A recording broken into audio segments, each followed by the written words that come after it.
Ravi de vous retrouver, messieurs et dames, pour cette nouvelle session de la mi-journée. Voici les titres. Le chef du gouvernement, Albert Ouedraogo, en visite à la société de production pharmaceutique Profarm, située à Komsilga. Occasion pour le Premier ministre de constater sur place le processus de fabrication des médicaments génériques et s'assurer du respect des normes en la matière. Nous reviendrons également dans ce journal sur les difficultés que rencontre la société de transformation des fruits et légumes de Lumbila, une société en quotidiennement sur le marché burkinabé 250 tonnes de tomates et 240 tonnes en concentré de mangue. Bonjour à toutes et à tous et bienvenue à ce journal. Le Premier ministre Albert Ouedraogo a visité ce 23 août la société de production pharmaceutique Profarm, une initiative portée par des Burkinabés qui vise à rendre disponibles et à moindre coût des médicaments génériques. Un acte noble qui a d'ailleurs été salué par le chef du gouvernement. Les détails dans ce reportage de Abdelrahim Migné. Profarm, c'est la société de production pharmaceutique portée par le docteur Armel Kouefé, pharmacien depuis près de 20 ans. Située dans la commune de Komsilga au sud de la capitale burkinabé, Profarm produit 3 molécules essentielles pour le moment. Et la capacité de production est importante selon le directeur général qui entend répondre aux besoins des formations sanitaires du pays. La première molécule, c'est le paracétamol 500 mg que vous connaissez tous, je crois. La deuxième molécule, c'est du fluoroglycinol, donc c'est un antispasmodique qui est utilisé dans les douleurs d'origine spasmodique chez les femmes. Et enfin, on va produire ici un kit de SRO zinc, donc c'est un kit de traitement de la diarrhée avec 2 sachets de SRO, donc c'est du sel de réhydratation orale qui va réhydrater l'enfant qui va perdre beaucoup d'électrolytes pendant la diarrhée, et puis 10 comprimés de zinc pour renforcer l'immunité. Donc au départ, ce sont ces 3 molécules-là qu'on va produire, mais bien sûr, la liste n'est pas exhaustive. Au fur et à mesure, on va mettre sur place aussi la production de médicaments pour la prise en charge du paludisme. Le chef du gouvernement a visité la société et a constaté le processus de fabrication et le respect des normes en la matière. Il se dit satisfait de cette initiative et affirme l'engagement de son gouvernement à accompagner les initiatives nationales. C'est une usine importante dans la mesure où cela va contribuer à mettre à la disposition de nos populations des médicaments à moindre coût et assurer en tout cas une disponibilité permanente de ces médicaments dans la mesure où les médicaments qui sont fabriqués ici, les produits qui sont fabriqués ici, ce sont les produits les plus demandés dans les formations sanitaires. Et je me réjouis de constater que c'est un projet qui est entièrement porté par des Burkinabés. C'est pour cela que le gouvernement se tiendra toujours aux côtés de ces promoteurs de ce genre de projet.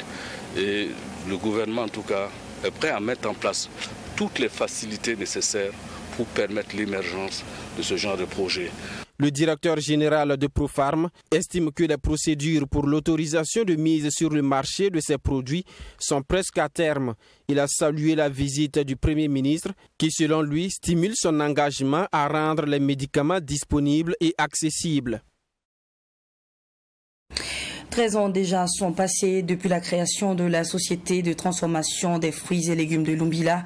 Mais jusqu'à l'heure, aucun signe de production en vue. Une société qui devait mettre quotidiennement sur le marché burkinabé 250 tonnes de tomates et 240 tonnes en concentré de mangue.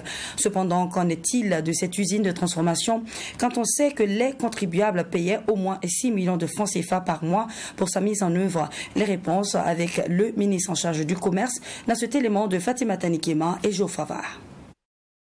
La société de transformation des fruits et légumes de Lumbila, STFL, a une histoire qui ressemble à celle de bien de projets portés par l'État. Une ambition, offrir l'opportunité de transformer nos produits sur place, un porteur de projets crédibles, l'État, des moyens mobilisés, des visites terrain même, et à la fin, rien. Si ce n'est un mirage qui aura pourtant fait circuler beaucoup d'argent. Créée en 2009 et implantée à Lumbila dans la région du Plateau central, la société de transformation des fruits et légumes de Lumbila STFL ambitionnait mettre sur le marché burkinabé chaque jour 250 tonnes de tomates et 240 tonnes en concentré de mangue.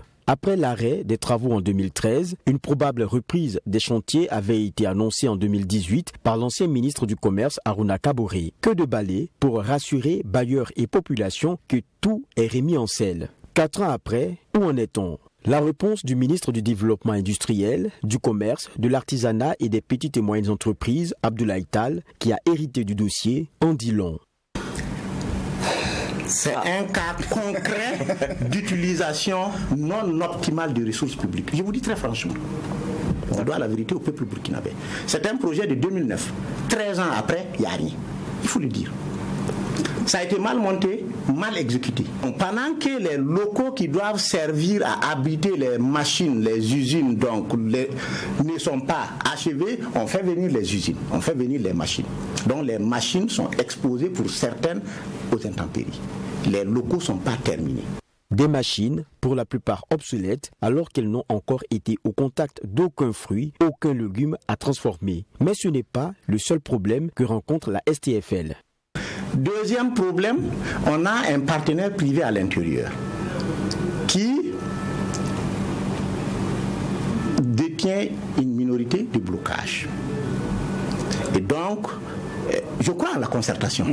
Mais en général, quand on fait un projet, quand on inclut un partenaire privé, soit il apporte des ressources financières, soit il apporte du savoir-faire en termes de ressources humaines qualifiées, soit il apporte de la technologie.